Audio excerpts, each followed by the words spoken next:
শুভ সন্ধ্যা। কবিতায় নাসিমা চ্যানেলে আপনাদেরকে স্বাগত। সকলে কেমন আছেন? আজকে শোনাবো আমার লেখা একটি কবিতা। কবিতাটির নাম আশ্চর্য প্রদীপ। হতেম যদি আলাদিন, দুঃখ যেত ঘুচে, জীবন থেকে অন্ধকার সত্যি দিতাম মুছে। খিদে পেলে যিনি এসে ছুমন্তর করে সাজিয়ে থালা হরেক রকম সামনে দিত ধরে।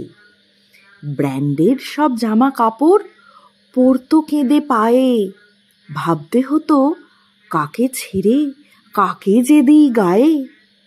প্যালেসখানা শ্বেত পাথরে দিতাম এমন মুড়ে, অ্যান্টিলা আর বুর্জ খলিফা মরতো জ্বলে পুড়ে।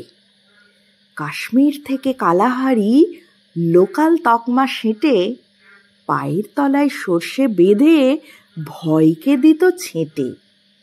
মান্নাত বা বাকিংহাম যেতাম ইচ্ছে মতো, আঙুল চেটে রাজকীয় লাঞ্চ বা ডিনার হতো। হাতের মুঠোয় সবই যদি পেতাম অনায়াসে, তিলমাত্র ভাবত না মন দুর্ভাবনা নাশে।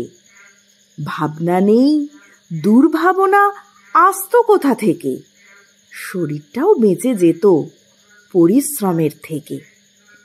মনের কোণে প্রশ্ন তবু একটা রয়ে যেত, শ্রমহীন ধন অর্জন নয়, কদর কি আর পেত? আশ্চর্য প্রদীপ তাই রূপ কথাতেই মানায়, কষ্ট করেই কেষ্ট মেলে, হেসে জীবন জানাই। ধন্যবাদ। ভালো লাগলে লাইক, শেয়ার ও সাবস্ক্রাইব করবেন।